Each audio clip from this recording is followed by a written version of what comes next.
Kadiparan Kakang Trada Purwa Madya Wasana Kakang Narada ulun pitados mangsulaken wayah kenakan Dasamuka.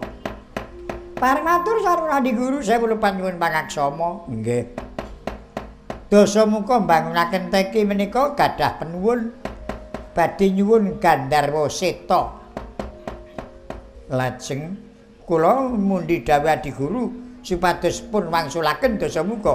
Nggih. Mboten manut pasulayan rembag dados Pacakara dipun krubut para dewa. Para Jawata lajeng kados pundi kawon sedaya. Muntap raos ing manah kula. Kula lajeng tumut Pacakara. Kakang Narada nyelirani Pacakara. Enggak. Kula kalah. Sareng ngertos yen kula kalah sumbar. Aja mengkowe Narada. Bathara Guru kon maju. Tak pretelane tangane. Adi Guru ajeng dipreteli. Menika Dasamuka. Dasamuka. Tiyang Dasamuka menika saweg muntap kanepsanipun mestinipun mboten enget bilih kula menika dewa sesembahanipun. Mboten dados menapa. Mboten muntap raos ing manah Adi Guru. Tiyang kula mboten mireng kiambak. Iya ya. Kula mireng sumbaripun Dasamuka ngaturan nyumbari Adi Guru, panas manah kula. Majeng malih kula. Majeng malih nggih. Kula dicekel-cek dibanting buat. Kula ajeng sumbar malih. Aja mengko Narada. Bathara Guru kon mrene. Tak idak-idake kok. Adi Guru ajeng didak-idak. Dasamuka menika nggih. Kakang Trada sampun kathah-kathah anggenipun ngraosi Dasamuka. Dasamuka sampun wonten pengkeranipun Kakang Trada. Punten buri kula. Nggih. Tekae ra omong-omong. Dek krungu kabeh lek ngomong iki wae. Krungu kabeh lek ngomong iki mau Dasamuka. Menawi kula pinuju tilem ngaten nggih mboten mireng. Sareng kula nggih saweg mboten tilem nggih mireng. Pancen aku ngobong menggali Adi Guru men muntap kanepsane. Kula Adi Guru dobong ya ora mempan. Padha raharja Dasamuka. Kawula pangestunipun Rama Pukulun mboten mangki sampe kala pangabekti kula kunjuk Yaya Ulun Tampa.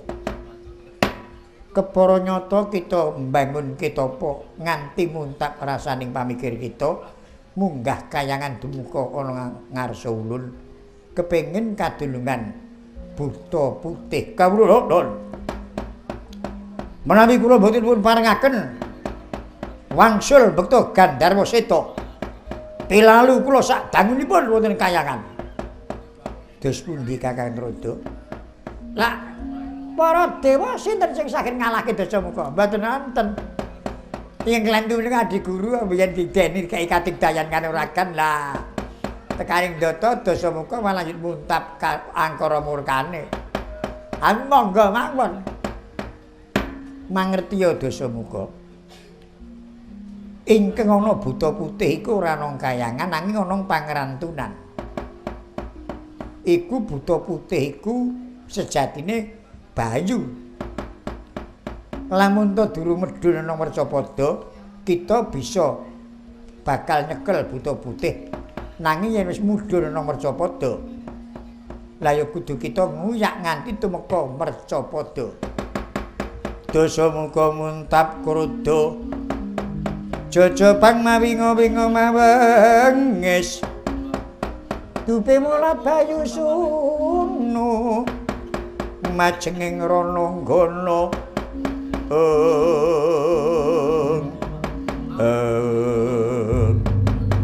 yen mekaten nyuwun tambahing pangestu kula merpeki pangerantunan sedya nyepeng Gandharwa Seta ingkang ati-ati Dasamuka.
sinegeg tindaknya Prabu Dasamuka kang kinarya sambeting carita nenggih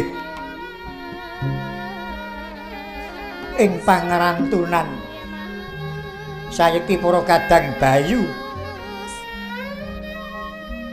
ingkang amujud wanara winastan bayu kanetra sorote pethak mapanipun wonten kiblat wetan raosipun legi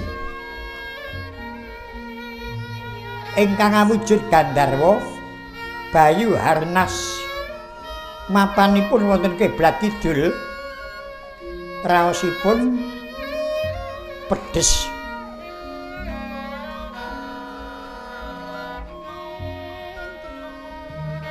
ingkang winastan bayu kinara wujud gajah mapan wonten kiblat kilen raosipun legi ingkang wujud manungsa ndungkap yukswa bayu kumara bayuning watu gunung mapan kiblat lor sorote ireng rasane pahit ingkang wujud satira gagah pideksa sumorot tejane winastan bayu kusuma ya bayu mangkurat bayuning satriya mapane ana ing tengah rasane gurih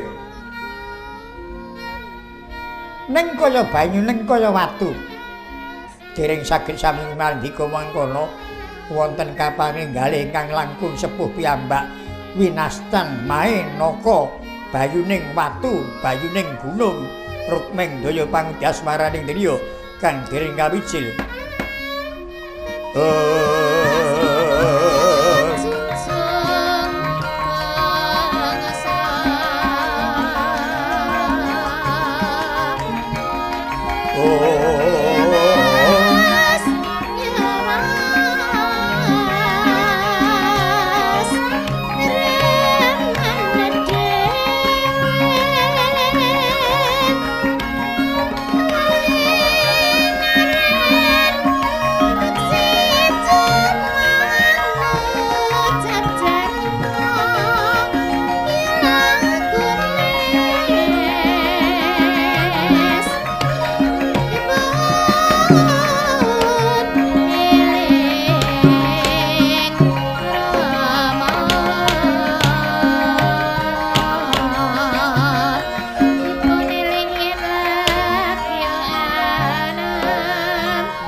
Leng lalu hangulati surya kang mangrangsang wayah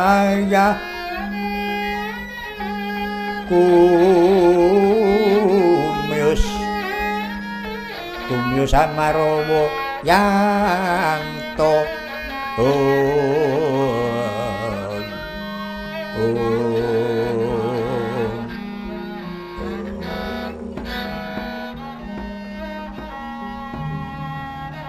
Om Siwarsana Adi Bayu Kanetra opo Kakang Bayu Mahenaka opo dene Adi Bayu Mangkurat opo Mahenaka kakangku opo dene kowe wil jajah werka Bayu Harnas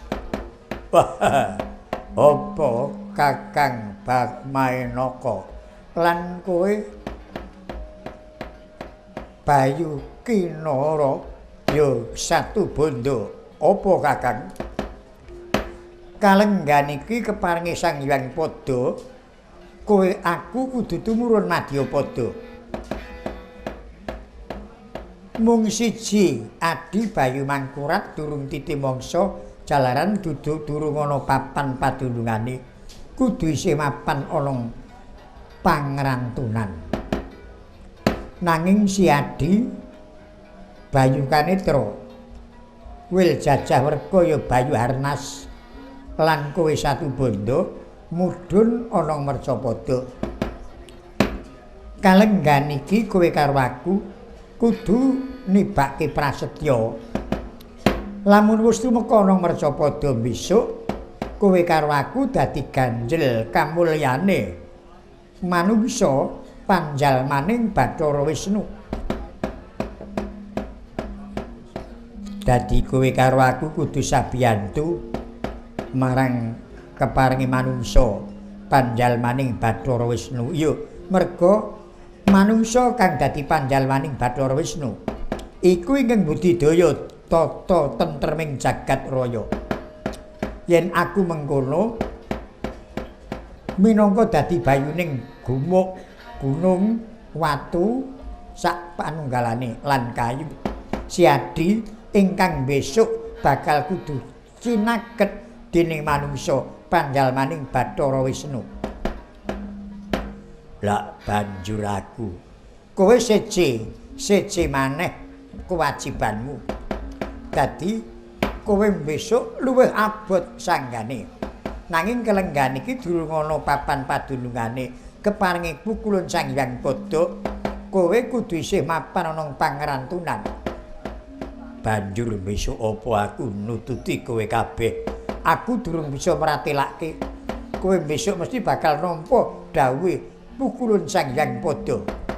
Yen mengkono aku mung kari nderek keparingi Kakang Mainaka. Wah, aku ora iso pisah karo kowe lho Kanitra. Kowe kuwi karo aku wae ora, aku karo Kanitra. Leng-lenge driya mangun mangungkung. Kanduan rimang yayah lena tanandang kandin. Om lamun tan tulusa mengku, lamun tan tulusa mengku Yahu Tomo. Oh eca denya imbal pangandika Kadang Bayu. Kacarita Prabu Dasamuka niup saking Gagana wis mulat Gandharwa Seta. Nanging Bathara dereng marengaken bayuning Gandharwa datan pisah klayan bayuning Pragosa. Rene Bayu Kesuma dereng keparing medhak Mercapada. Mulat lekasnya Prabu Dasamuka kapenggalih murang tata. Sedya nututi Gandharwa Seta den dupak dening Bayu Kesuma.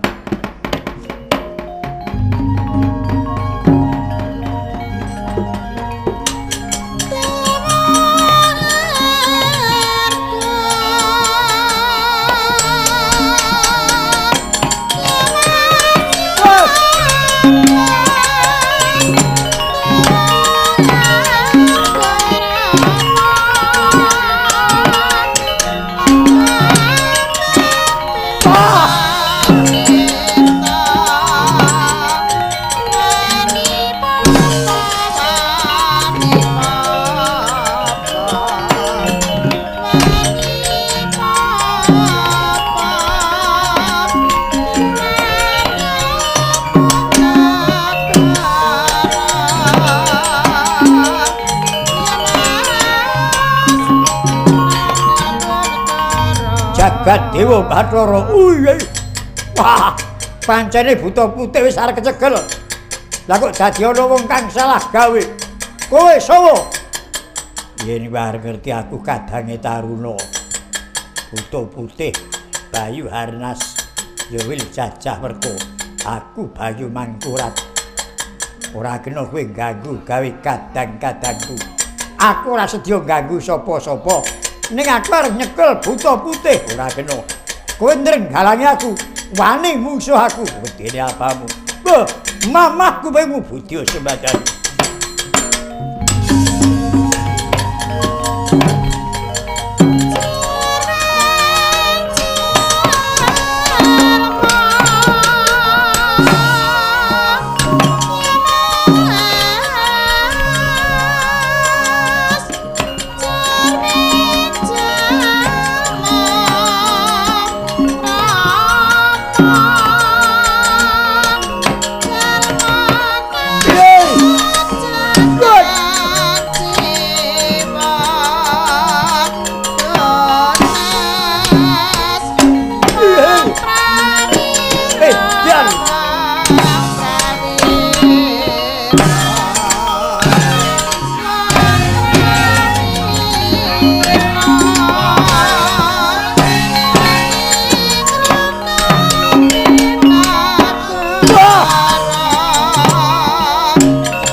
Jaganala Drun dimemonon ungkak angke. Wah, mengakune Bayu Mangkurat karosane magila-gila. Keterangane aku nguja kadigdayaning Bayu Mangkurat, malah aku kelangan lacak. Ana ngendi buta putih iki mau? Lah kok malah dadi seje karepku. Sedhi aku nyekel buta putih kok banjur aku babar kadigdayan karo Bayu Mangkurat ingin ora tak perlokke. Wes dudu karepe dhewe. Ora perlu aku nuruti karepmu Bayu Mangkurat. Kudu aku bisa nyekel buta putih. Ono iki lumayune buta putih iki, Bang.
Wanudya Ayutama mangambararun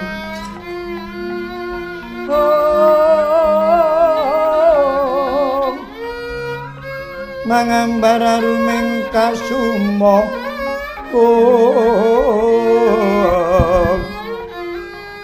yen ngandika esmunya gigit lati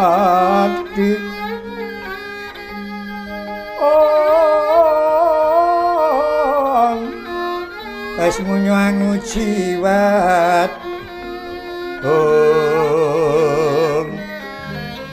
liringing netra singa mulat leng-leng bronto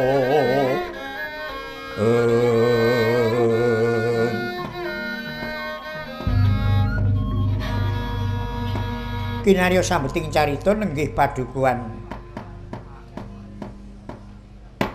Cibuk Cangkiran. padukuhan Cibuk Cangkiran. Lah punika Kusmaning Ayu Dewi Anjani Rukmeng Daya Pangudi Asmaraning Driya Jagat Dewa Bathara mengkoto Mbakyu kula nuwun wonten pangandika Raden Ayu mbok kowe nek karo aku aja Raden Ayu aku iki wis mapan ana padukuhan nandhang prihatin kowe karo aku kok dadi nyebut Raden Ayu sedeng kowe iku ngladeni aku bayaku sematur nuwun dados kawuningan badhe kados pundi kula ngertos bilih panjenengan menika putra Sang Maharsi Gutama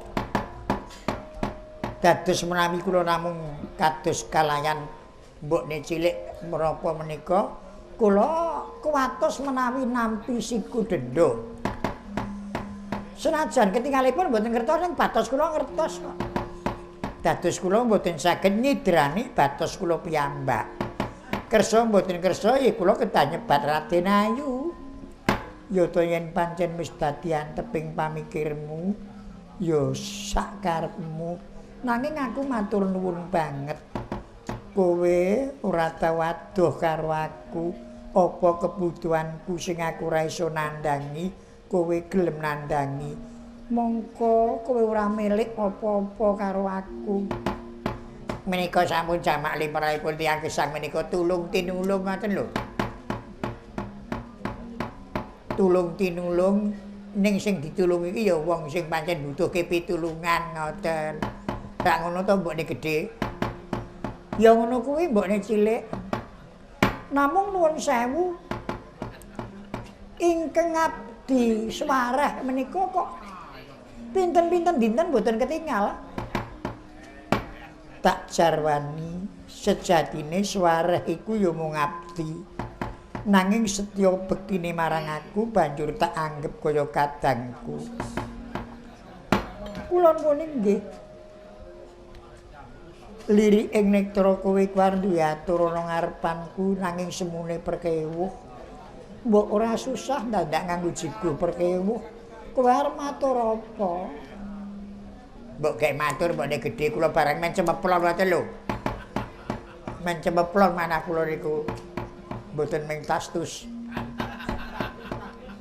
ki apa ora kepenak niku ngoten lho nuwun sewu Raden Ayu nalika swau kang abdi swareh mongko ngrebini kok ilajeng pendan marengaken kisah saking Cibuk Cangkiran panjenengan yen nun sewu ngrebini menika lajeng nun sewu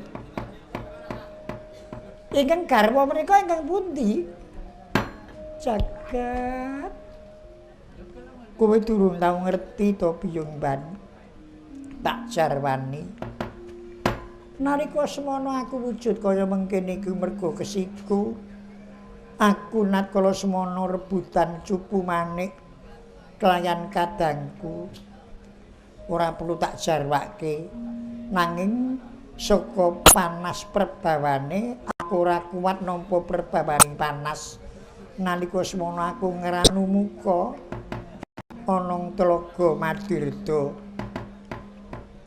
sakwise aku ngranu muka nuwun sewu ngranu muka niku napa to ngranu muka kuwi raup oh larak ngoten nek ngranu padha kuwi wisuh misuhi sikil nek ngranu muka kuwi raup lah kok banjur wujudku kaya mengkene iki karo epek-epekku ya wujud epek-epek kethek ning mboten gadah buntut ingkang wujud kethek mung epek-epek karo pasuryanku aku banjur nampa dawuh Rama supaya mbangunke tapa nyantruka ora kena aku ngombe nek ora ana bun temetes ora kena aku mangan nek ora ana sarah ing kengkeli Nalika semana ana sarah godhong sinom karo godhong rempelas. Godhong sinom tak dhahar, rempelas tak paringke swareh. Kalokan lakon sakwise aku dhahar godhong rempelas swareh dhahar apa godhong rempelas aku godhong sinom. Lah kok banjur ngerbini iku mula kowe mengerti ya yen aku nggonku ngerbini iku ora lawanan priya nanging saka keparinging Bathara lantarane aku mangan godhong sinom. Oh iya. Iki Raden Ayu kula nderek prihatos. Mugi-mugi penananggenipun Andang Cintraka enggal saged angsal lelintu kabingahan mekaten. Oh kula iya keronta-ronta sareng kula midhanget dongenganipun Raden Ayu. Dados penyanyi menika rumiyin nggih Sulistya warnanipun. Ya jarine aku ki Sulistya warnaku kaya aku yen. Aku mbiyen ya ramping apik. Perkara saiki ya rada lemu. Kok lemu. Ya iwang-iwang ana prihatin ya biyungban. Muga-muga aku yen luput enggal diparing ana pangapura tining Bathara. Leng-lenging driya mangun-mangungkung kanduan rimang yayah lenotan kanin.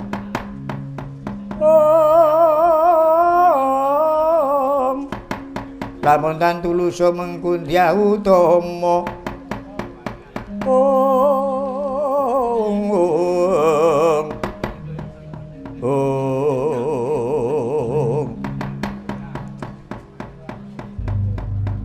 Sepet biar wauto. Natkala semanten jumawah latrining dinten Anggara Kasih hanyarengi Candra Purnama wancine gagat bangun rahina. Eling-eling Dewi Anjani nadyan manudya nanging putra pandhita ingkang gentur tapane katarima bratane. Ora mukal ugi kasinungan kelantipaning penggalih sigra mapan semadi muring pandulalun sedakep saluku juga nutupi baban Nawa Wiwara. Nawa Sanga Wiwara Kori blegir jagati manungsa sayekti kadunungan baban sangang perkawis setunggal ingkang datan saged mengo menawi sampun dumugi titiwanci ajal kamukswane. Mandeng pucuing Gunung Rajalma nekuk lidah kapadalaken palenggan Rasul ngunjal napas tanupus mateni Desgrana Husika plak mati ngadeg. Ketrimah panuwunipun inggih gantara ana cahya cumlorot sayekti punika sumarating teja bayu kanetra mewah bayu wil jajah werkaya bayuning buta ya winastan bayu harnas manukma dhateng jagatnya. Dewi Anjani terus manjing dhateng punang jabang bayi.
mespadake marang aku kok beda karo padatan.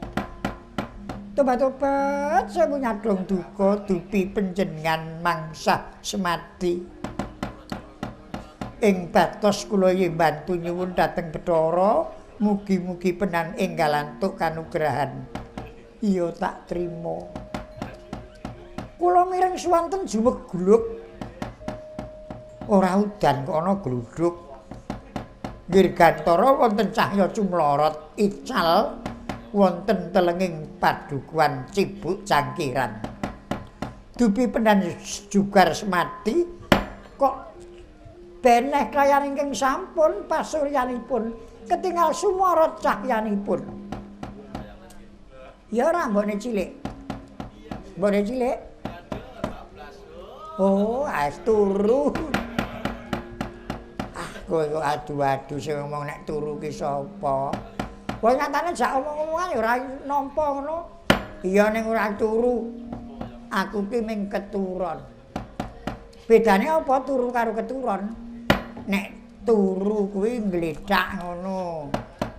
Nek arep merem ki nek karo lungguh kuwi ming keturon ngono. Dadi arep kepiye nek ming karo lungguh upamane ora nyambut gawe turu ning lungguh. Kuwi aja dianggep turu. Ora kena dicowok, wandangan kaya apa.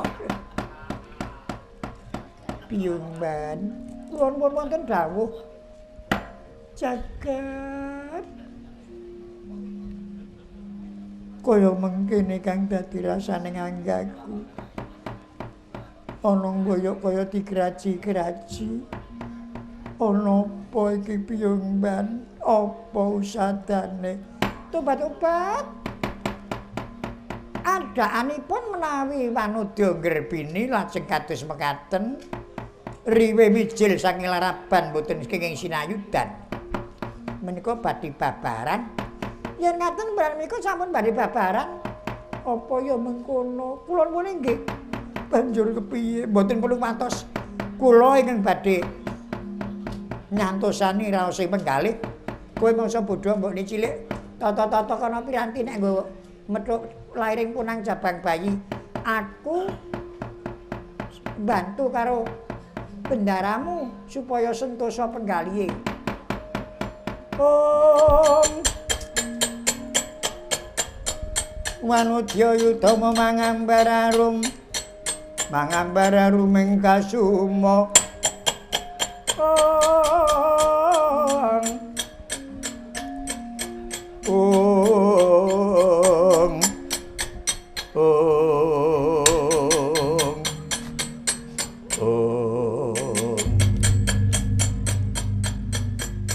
Dewi Anjani mapan dhateng pangkonipun mban.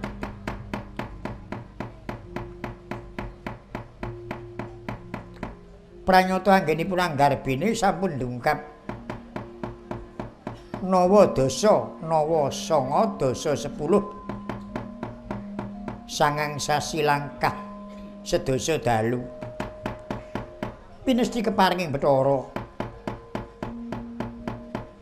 Wus batek punang jabang bayi. Biak langse Gumbala Giri. Lair punang jabang bayi.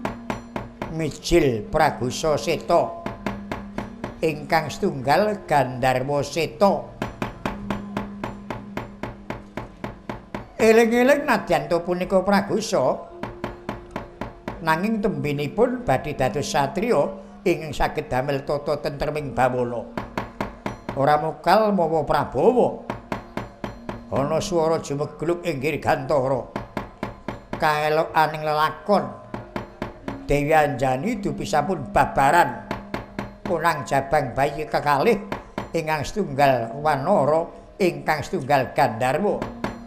Dewi Anjani ruwat mala trimalane ical paesing Pragusa wangsul kados wingi wuni wanudya ingkang tuhu sulista ing warna.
Tobat. Mbok nek cilik. Kula mbane gedhe tarane nek turu meneh. Wis babaran momonganmu. Pun babaran. Wis babaran mijil kakung loro. Duh, sak brulan loro. Waduh. Bagian ping 3 ngono dadi 6. Mbok marem mrene. Mangke dhisik to. Biyuh. Niki napa niki? Lah ya iki bayi. Wah. Duh. Ngentek-entekke pitik kae sesuk. Tangise kaya ngono. Aja sembrono iki putrane Kesuma. Iki akae buta cethakan iki kok putih. Kuwi nek ora kleru ya kethek. Nanging kowe ora ngerti. Raden Ayu sakwise babaran ruwat mala trimalane. Kae mau banjur padha ditandangi tangga teparo aku kepengin selarem mbuktekke punang jabang bayi. Dipun monggo kula ora iso nyekel bayi, ora tau nyekel bayi kok. Mangke ndak merucut. Nek ya iwang ana wong iki bayine loro kok. Ayo digawa manjing nang patirtan. Leng-leng lalu hangolati surya. Surya kang mangrangsang waya kumyos amarawa yanto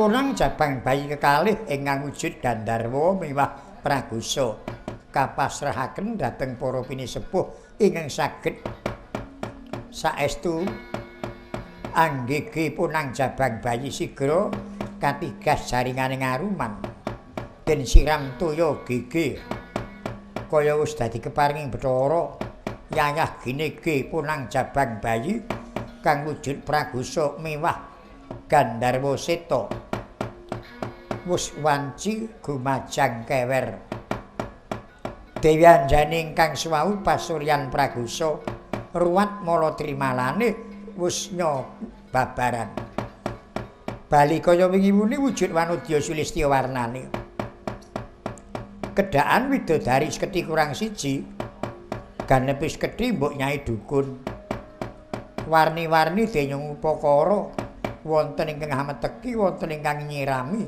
wonten ingkang nyumektakaken jampi wonten nyumektakaken wedhak wonten ingkang nyumektakaken busana dayaning widodari seketi kurang siji ganepis kedhi mbok Nyai Dukun rencang padha saknalika Dewi Anjani pulih kadya wingi-wingi daya kekiyatanira sigra ngadi busana angedi-edi sarira dasare wanudya sulistya ing warna dupi wis ngadi sarira ngadi busana miwah ngedi-edi sarira mulat keng putra sampun wanci gumajang kewer asta kanan kiri gandeng ingkang putra kekalih tindak nyoang gandeng putra kalih eling-eling wanudya kang katemben babaran tindake lengket-lengket kaya sima luwe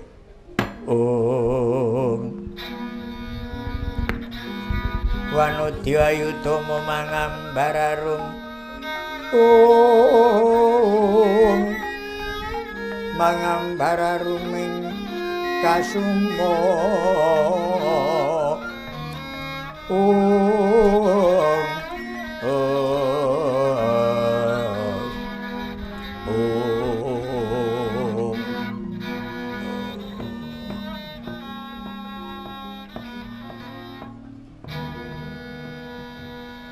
Kowe kuwi sapa?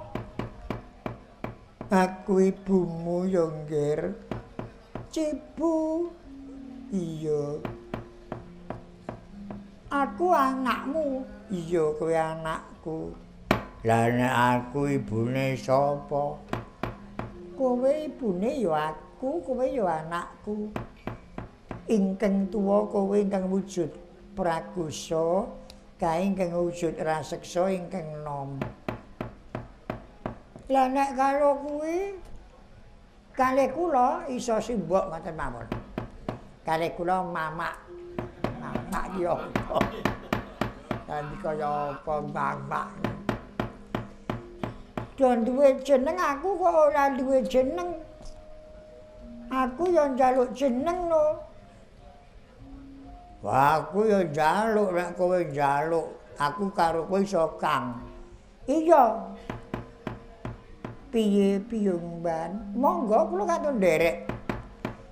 Nek ngono yo nggir, ora prayoga yen aku ngundang karo kowe yo mung punang jabang bayi. Kowe tak paringi kekasih Bambang Senggono. Bambang Senggono iya. Kowe Pulasya. Aku Pulasya. Iya. Lah ci bapak nandi? Piye piyung ban? Duh, kula piyambak lajeng keronta-ronta. Kula mboten saged matur menapa-menapa. Tak jarwani yo nggir. Bapakmu kuwi ora ana jagat Mercapada, merga bapakmu kuwi dewa. Dewa? Iya. Wah. Dewa ki nggone ngendi? Dewa kuwi nggone kayangan. Kayangan kuwi ana dhuwur. Nalarira kang katambangan. Aku arep goleki bapak. Aja ya ngger. Nggon kayangan kuwi nggon bebaya ora peduli. Aku arep goleki bapak. Aku melu. Aku njaluk pamit tak golani bapak ora bali nek ora ketemu karo si bapak. Woi.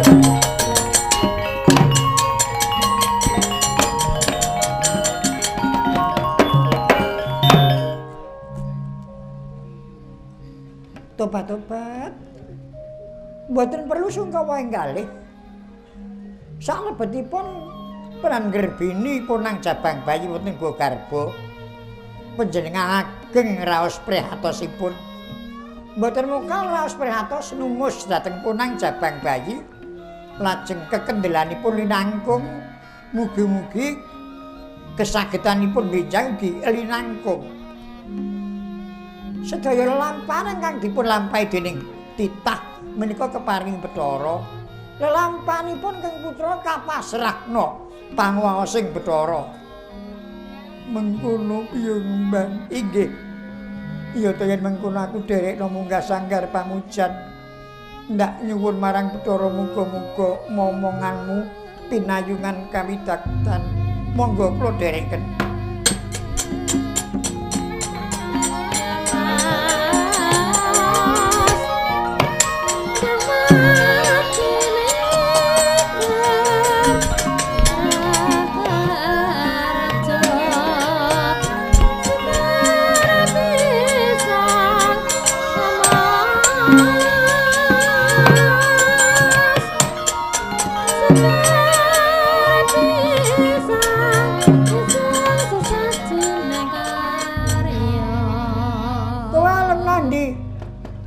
Aku arep goleki bapak. Nek kowe arep goleki bapak ora kena bareng aku. Aku isin nek bareng karo kowe. Wong kowe elik. Patungmu manyel. Untungmu meringis. Matane gelung. Aku rak bagus. Bagus ndek buntut ngono kok bagus. Ayo sing marake bagus ki mergo ndek buntut kuwi kok tak kandhani. Nek aku moh nek tok ilone isin aku duwe sedulur kowe. Wah, aku nyatane sedulurmu. Kudu aku melu gelem bali ora. Ora gelem Pak tempilingi kowe. Waduh. Wah.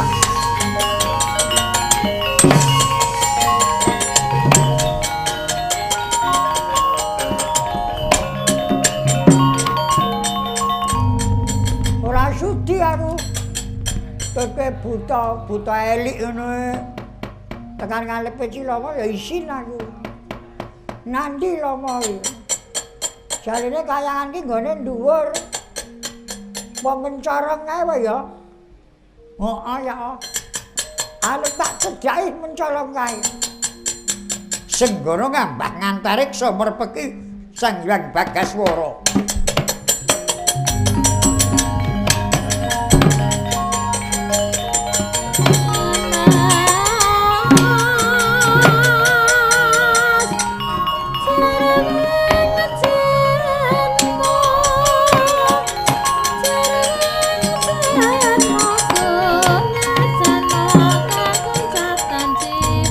Eling-eling Senggono maksih wanci gemajang kewer kaduk wani nanging kurang deduga merpeki srengenge datan mangertos bilih perbawane panas magilo-gilo kena dayaning Sang Hyang Bagaswara kuwandane dumawah telenging samudra lendrek kaya dadi kuwanda.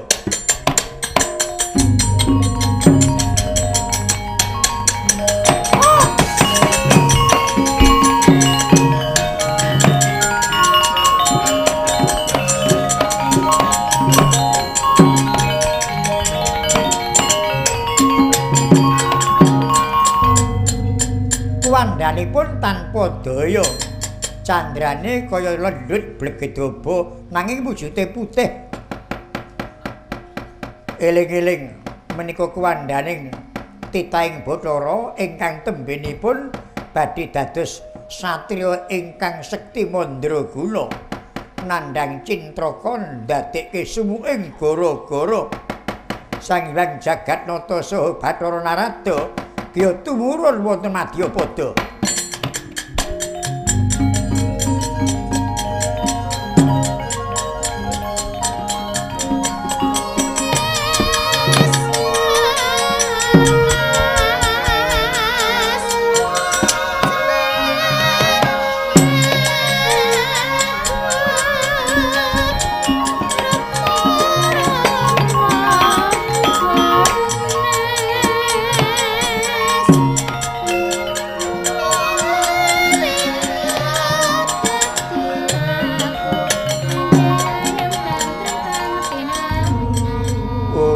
Laju sangayu palungguhan ulun Kakang Narada punika ingkang dadosaken sumuking gara-gara ingkang lintrek kados lendhut blegedaba wonten telenging samudra kedadosanipun kuwandanipun Senggono anakipun Anjani.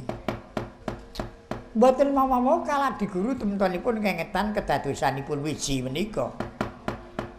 Keparipun Adi Guru sedya ulun Sidikara Kakang Rada keparenga mundhut kuwandanipun Senggono kabekta wenten pangayunan ulun sedya ulun Sidikara.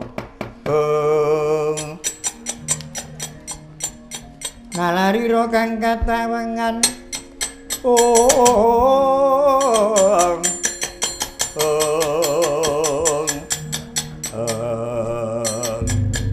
kapundhut dening Sang Hyang Kanika Putra kuwandanipun Bambang Senggono ingkang wonten telenging samudra.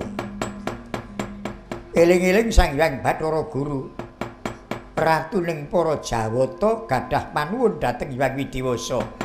Mboten mukal bilih to kasembadan panuwunipun den Sidikara dening Hyang Jagatnata wangsul dados titah mercapada wujud Pragusa Seta nanging kalenggan punika wis wanci jaga tumaruna.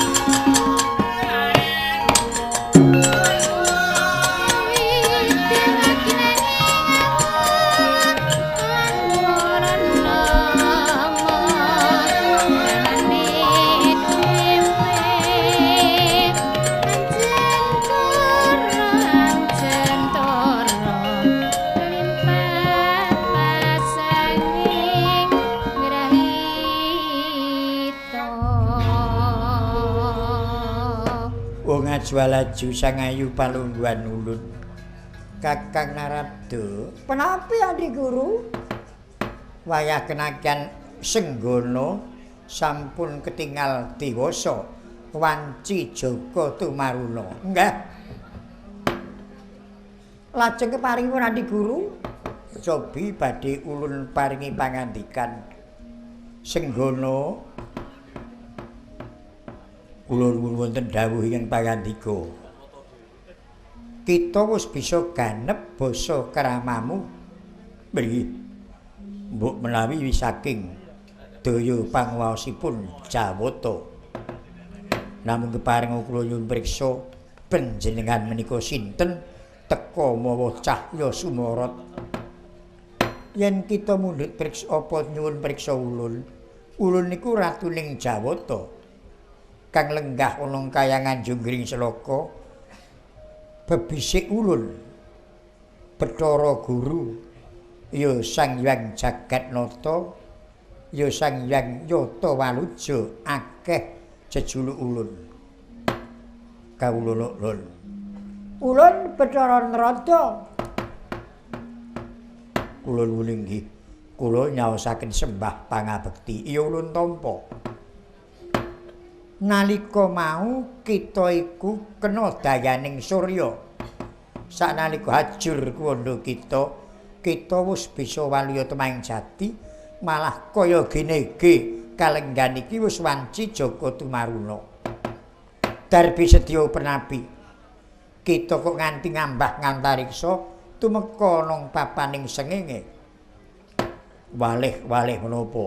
Kula badhe ngupadi tiyang sepuh kula ingkang ukir jiwaraga kula. Kula gadah pemanggih lelampanipun titah ingkang wonten Mercapada menika hawit saking purba pangwaosing dewa. Mila kula badhe suwan dhateng kayangan. Kula wastani ingkang sumorot menika wau kayangan. Srengenge padhake kayangan. Aja kowe memet tak kandhani.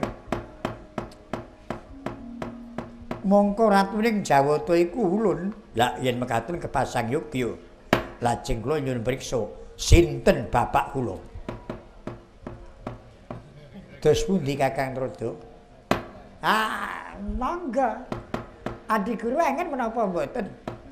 Purwaning dumadi menika rak saking iguh pertikelipun Adi Guru. Jalaran kula semanten wonten wiji ingkang wonten godhong sinom lan godhong remelas. Lajeng Pran Sidikara dumawah dhateng angganipun Anjani. Dados Anjani ngrebini tanpa lawanan priya. Menika awet saking keparingipun Adi Guru. Lah ngoten ta. Yen mekaten iki kedah ulun ingkang ngaken putra. Nggih pripun ta. Malah nalika semanten kula sampun matur ora urung niki ajeng goleki Adi Guru. Kula lajeng matur nek ngono Adi Guru duwe anak kethek. Arep ratuning dewa. Adi Guru nyepatani kula. Najan kula duwe anak kethek ning rak urung gendong ning Kakang Narada pun gendong kethek. Kula njuk gendonganila piye nika? Nggih. Yen ngaten iki kedah ulun. Lah nggih. Yo. Kita ulun aku anak. Sudarma kita ulun. Kula dipunaken yoga Hyang Jagatnata. Iya, matur nuwun. Tandha buktinipun ngaken anak kula menapa? Lah karepmu adaanipun tiyang sepuh menika temtu maringi pusaka asma. Kula nyuwun dipun paringi nama. Kita wis duwe jeneng Bambang Senggono rak ibu ingkang maringi. Panjenengaken putra dhateng kula kedah maringi nama. Dos pundi Kakang Narada? Bener niku kok. Bapakne kudu ngenahi jeneng kok kepiye to? Napa sing ngenahi jeneng niku mung bapakne sing ukir tok. Wis ngaku anak ya ngenahi jeneng. Nek perlu ya ngenahi apa-apa ngoten ya. Ya. Kita kelenggan iki ulun paringi kekasih. Ya Senggono, ya Anuman. Geter sinawuran pater. sining-sinan jagat saisine putra Dewi Anjani kaparingan kekasih Bambang Senggana ya Hanuman. Senggana Dewi Anjani kang maringi Hanuman Sang Hyang Jagatnata. Matur sembah nuwun kula dipun paringi nama pusaka asma Hanuman. Nanging kita najan ta wis ulun aku putra. Kita ora kena mapan ana kayangan Junggring Celaka manunggal kelayan para dewa jalaran kita iku tembene bakal duwe kewajiban ing ngabot sedya gawe tentreming jagat raya. Mula kita kudu tumurun Madyapada.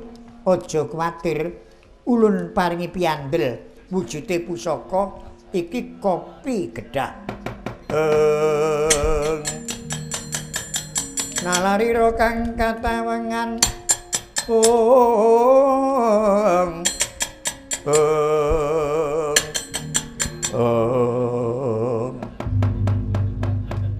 dayanipun kopi gedhah. Lamun kita kasupiting kewuh bisa kena kita kanggo piandel.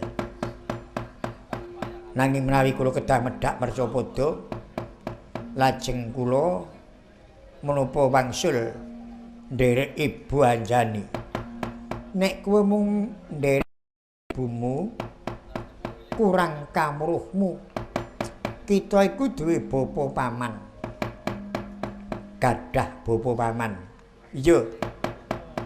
Kang wis jumeneng ana ngguwa Kiskrenda. Jejuluk Prabu Jaya Sugriwa. Iku wong atuwa kita. Nanging kita bisa bapa paman, bisa paman Prabu mengkono. Kita suwita Jaya Sugriwa. Lamun ana dawuh pengendikane Sugriwa kudu kita nyaguhi. Ngestaken dawuh yen mekaten nyuwun tambahing pangestu. Aja kurang prayitna. Nyuwun pangestu purun Rada. Ya, sing ati-ati ya Nger Senggana Hanuman.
Sritina langening pamiyat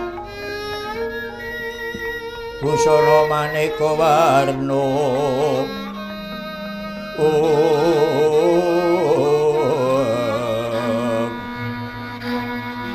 renggeng kencana retna obrok bandira layu kumitir sinrang pandre sing maruto sirna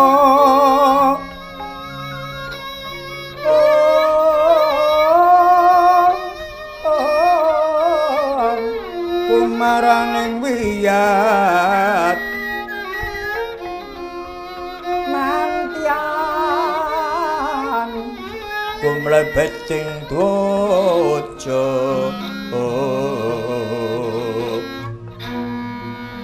Suprasta kayu pangkaprapal puspita anjraing siti ron mawur kadiuping angin kukiloan biar mebar lain kono mulung kendang peksi mabur katrajang alas rungkut karungkat Prabawanira Bambang Senggana Denyengupati keng paman Narendra Ngwakiskerna miyak glagah alang-alang kecendrel rendet koncane datan kapitang ing penggalih dupi dumugi margi papan Parden alon sengkan-sengkan minggah ardi marga supit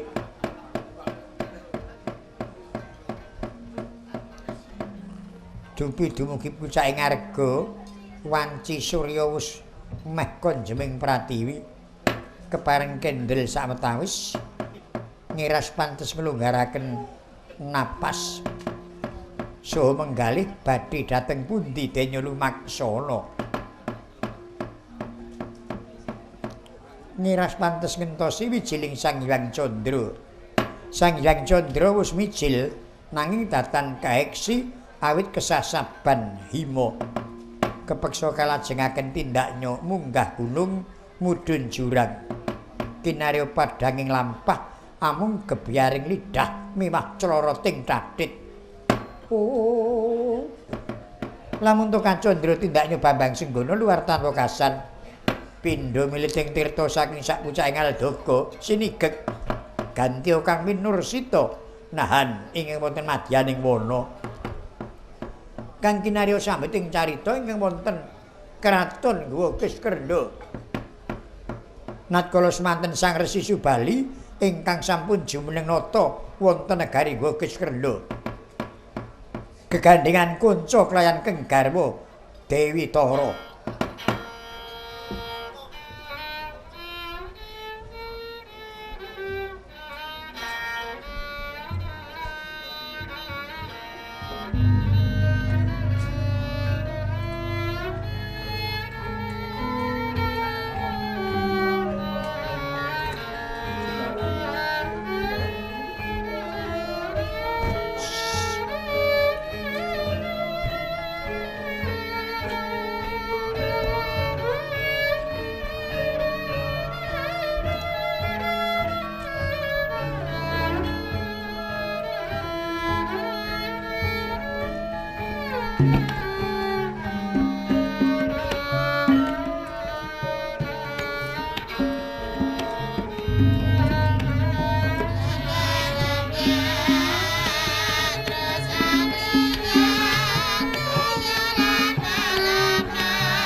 Makanda tegesipun perangan angka kalih lah punika warnanira kadaton nagari Gukiskrenda datan kacarita edi rengganing kadaton natkala semanten ingkang angrenggani duk inguni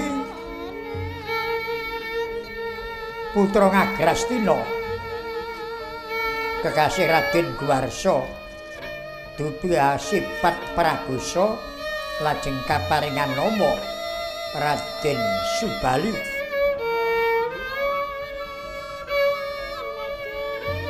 Dupi bangunaken teki wonten wana Sonya Pringga. Denya bangunaken teki tapa ngalong. Lajeng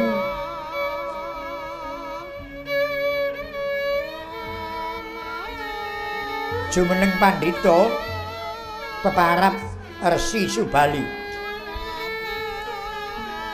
Nanging natkala semanten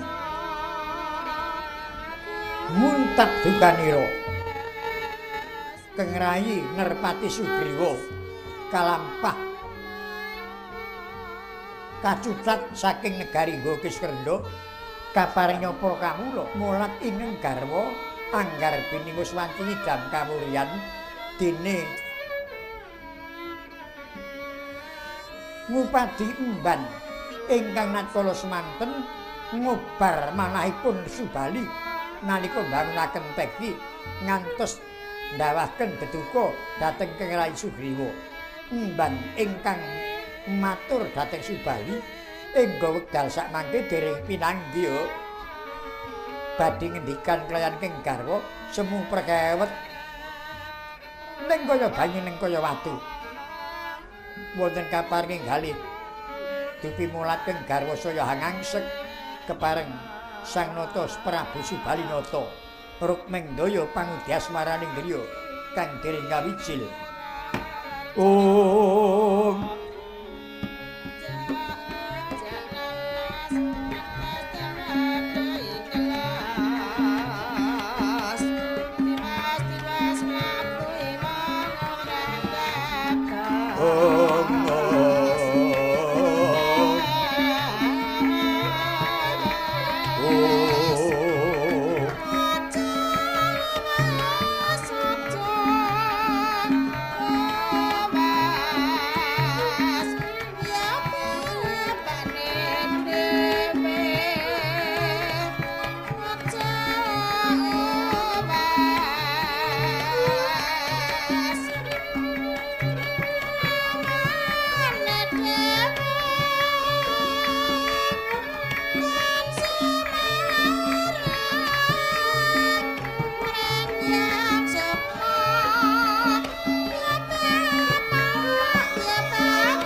kene utamaning nata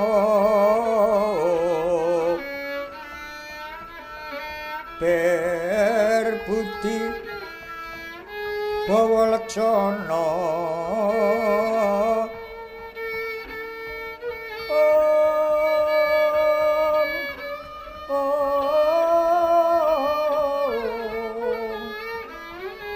liring berbudi kang mangkono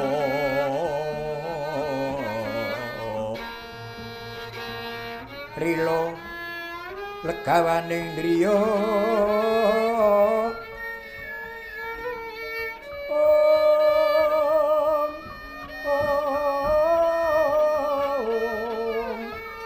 agung denya dedono kangge ganjar saben dina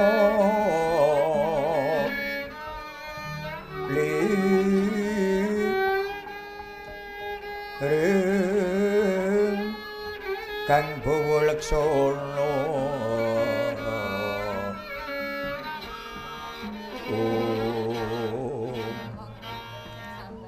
netepi pangandikan nira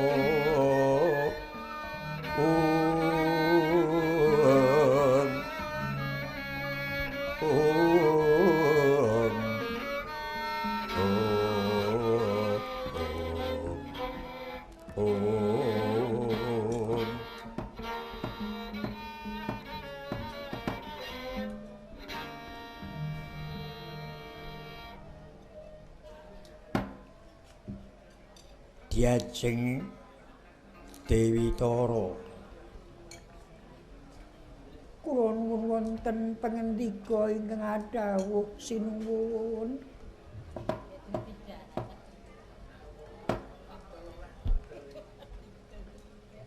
pun kakang kepeksa arep mundhut priksa nggonmu nampa pasyaning Bathara Anggerbini iku wis pirang candra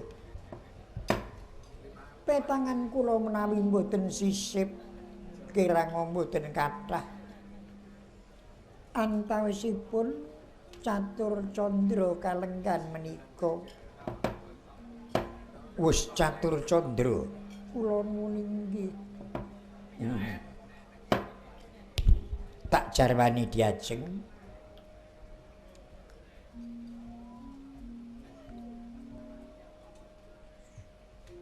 Diajeng Anggarbini iku nampa kanugrahaning Bathara jroning Diajeng Anggarbini aja nganti Diajeng Dewi Tara sok mbatin marang titah sapa bae ingkang jroning pamikirmu ora seneng aluwung kowe blaka lan aja nganti kowe mateni makhluk titahing Hyang Widi nadyan to wujude kutu-kutu walangan toga sak panunggalane ora prayoga kedadeane kula nuwun inggih ngestakaken dawuh sinuwun namung ing dadosaken mungun raos sing manah kula teka panjenengan sampun trihari kalenggan menika beda kelayan padatan. Bedane ngono apa? Menawi kula ngladosi pangunjukan kados ngantos sedinten mboten pun unjuk. Menawi kula ngladosi dedaran sampun malika dipun dahar dipun priksani kemawon mboten. Menapa kapenggalih keciwa anggen kula lelados wonten kersanipun ingkang sinuwun jagat Dewa Bathara oh diajeng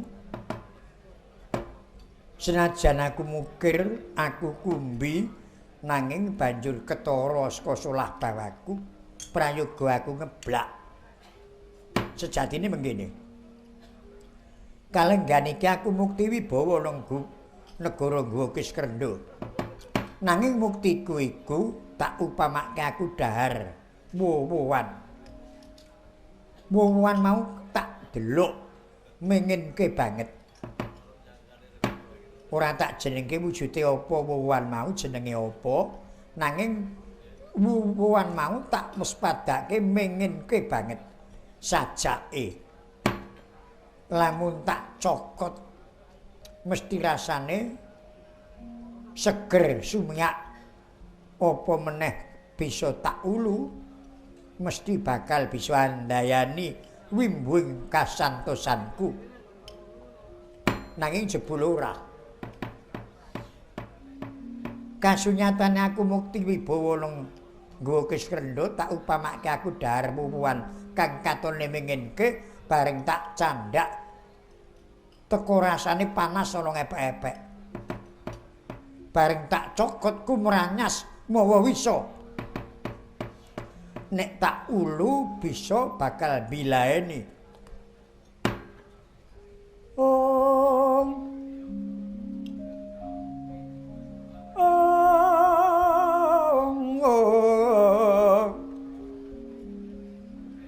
rempuning tias netya gong kingkin lir sudama surem tanpa dang wit kandingan lampahe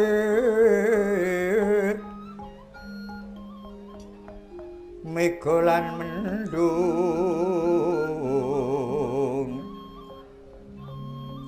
lelayune kiyo hangran nuwi kekesambat praloyo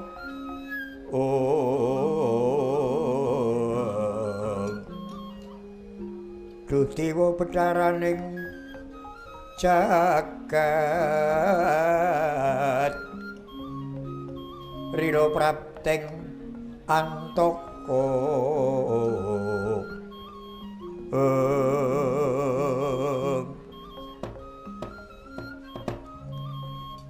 sinuwun dupi kula midhanget pangendikanipun ingkang sinuwun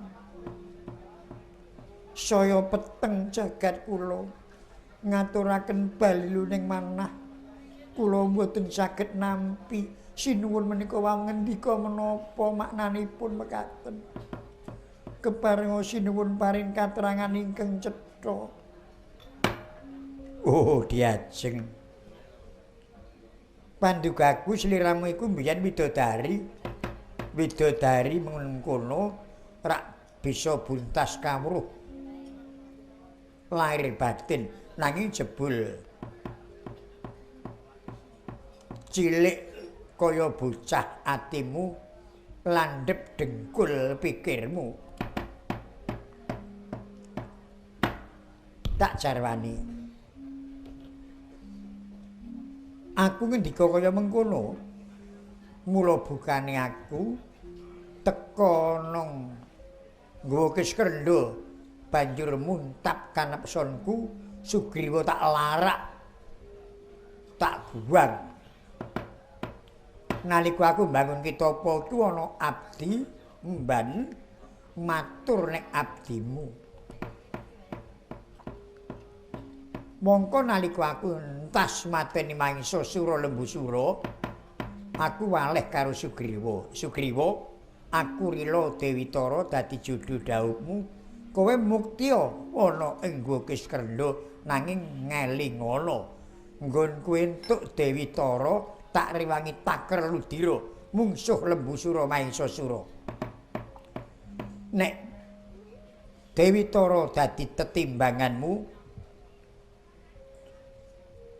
cilik tumindake nocok rasaning atimu gedhe luput kowe kudu menehi pangapura nek kowe cilik wani getak mendelik gedhe kowe wani ngitik merwasa Dewi Tara padha karo kowe ngepel sirahku aku tega karo kowe Sugriwa saguh Bari Sugriwa tak dhawuhke karo kowe dadi ratu, ana nggawa Kiskendha aku mbajutke mbangunke tapa ana Sunya Pringga. Ana abdi teka ana ngarepanku matur jarine kowe tidak dilarak. Dening Sugriwa mongko luputmu iku ora patut ora timbang nek kowe dipidana tidak dilarak karo Sugriwa. Saknalika aku ora mikir terus mung muntap nepsuku Sugriwa tak larak nganti hilang saka Pandulu banjur ilange Sugriwa kewula nggawa Kiskendha duwe penuwun aku kudu dadi ratu. Satemah aku banjur ngalap seliramu bareng kowe wis mukti wibawa karo aku ana nggawa Kiskendha. Aku goleki abdi sing nalika semana wadul karo aku kok ora ana. Jagat waleh-waleh menapa sinuwun Kang Rayi Sugriwa menika kalian kula mboten nate duka menapa-menapa. Menawi kula lepat namung dipun dunungaken. Mboten nate nglarak kula, mboten nate kok ngidik kula. Lan kula mboten rumaos gadah abdi, kula utus wonten ngersanipun sinuwun. Lah ya kuwi. Mau menika ora tak larang dhisik aku njuk ngalap kowe malah mongko kowe wis gebacut. Wis gebacut anggar bini. Lajeng kados pundi sinuwun? Ya iki lupute wong sing kurang ati-ati. Ana bebasan kurang setiti tumindakku. Tumandang ning ora tumanduk. Aku tumandang gawe pacintrakane Sugriwa mongko perkarane urung cetha. Ya wis rene lalakon kang dilakoni dening manungsa iku mau kabeh kapurba panguwasaning Bathara. Lelakonku lan lelakonmu sak bajute dipasrahke panguwasaning Bathara. No tinang karang abang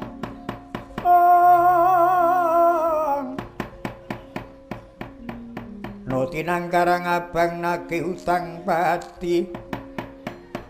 Ludira kang manyembur-nyembur kakari mangunio bangun.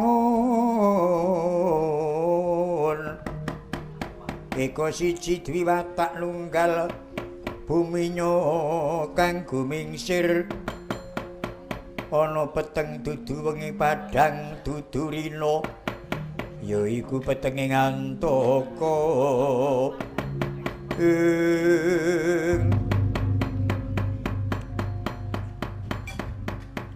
Prabu Subalinata dumugi semanten dene imbal pangandika.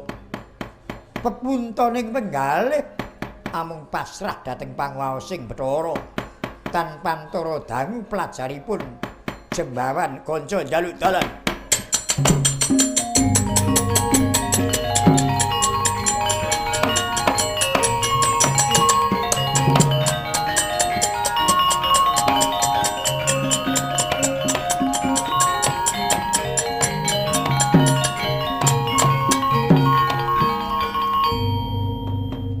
Yen ora sisip panduluku Kakang Jembawan. Kula nuwun inggih diwaji. Raharja li pangestu dalem mboten mangki sambi kala. Sembah pangabekti konjuk ya tak tampa. Ana wigati apa? Ndadosna kawuningan. Sowan kula sanipun sinuwun ngaturaken duta penglawung. Duta kongkonan penglawung Patyana Rajapati. Mboten wonten Rajapati. Nanging wonten kedadosan ingkang bebayani. Kang Rayi Jaya Sugriwa dhateng wonten madyaning Udyana, wonten madyaning plataran sakleripun Stinggil Binatarata. Sumbarang wuh-wuh asma dalem ingkang sinuwun ingkang dipun anta-anta. Sedaya para wadyabala mboten wonten ingkang wantun nyaketi ingkang menika kula sumanggaken. Adiku teka kula bejo kemayangan. Diajeng nyuwuna marang Bathara muga-muga ora ana sambikala tak perpekane Yayi Sugriwa, muga-muga bisa menep penggali Yayi Sugriwa.